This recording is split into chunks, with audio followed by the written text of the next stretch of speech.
Bonjour, bienvenue dans ce tuto. Aujourd'hui, nous allons voir comment utiliser les liens de prise de rendez-vous dans ces emails. Donc, quelques prérequis obligatoires avant de commencer. Donc, en amont, il faut avoir connecté son calendrier Gmail ou Office 365 à HubSpot pour pouvoir synchroniser les réunions comme événements dans son calendrier. Aussi, si vous ne l'avez pas encore fait, il y avait besoin d'aide à ce sujet, je vous réfère à la vidéo « Comment utiliser l'outil Réunion ». La deuxième chose, c'est d'avoir installé l'extension du Upsells pour pouvoir accéder à ces différents outils Sales depuis sa boîte de réception. Donc vous trouverez vos différents liens de réunion sur votre portail HubSpot dans l'onglet Vente, puis dans Réunion. Donc voilà vos liens. Vous avez accès à un certain nombre d'indicateurs comme le nombre de vues, le nombre de rendez-vous pris et le taux de conversion, c'est-à-dire le pourcentage de vues ayant entraîné une prise de rendez-vous. Maintenant, place à quelques exemples d'utilisation de ces liens dans les mails. Donc je vais dans ma boîte de réception et je fais un premier mail à un prospect. Donc ce que je vais chercher en priorité, c'est éviter les allers-retours d'emails entre lui et moi qu'on s'envoie pour essayer de fixer une date. Alors je fais mon mail et je me présente, et en bas de ce mail, j'invite directement mon prospect à prendre rendez-vous dans mon calendrier.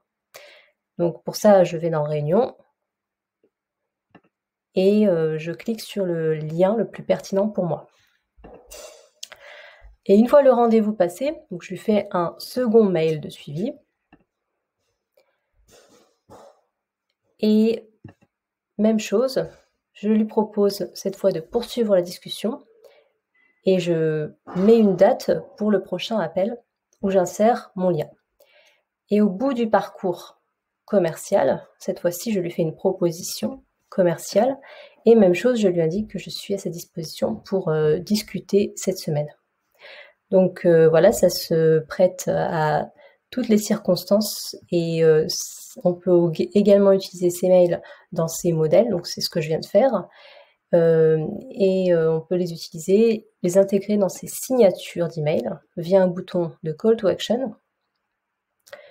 Également dans ces séquences d'email. Donc les séquences permettent d'automatiser l'envoi de ces mails. Typiquement, on les utilise pour relancer un prospect. Je sélectionne ma séquence. Et ici, je vais avoir une série de mails, dont un premier qui l'invite à prendre rendez-vous s'il le souhaite.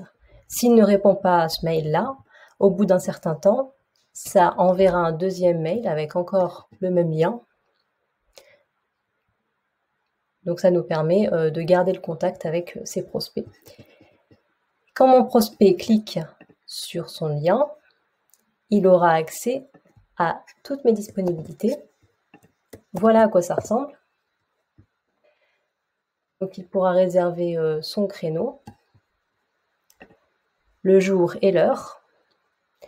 Ensuite, il remplira les champs obligatoires qui lui sont demandés, comme le prénom, le nom et l'adresse mail. Il aura à donner son accord pour la RGPD. Et quand c'est confirmé, il reçoit un mail de son côté et moi du mien. Voilà, c'est la fin de ce tuto. Merci pour votre attention. À très vite.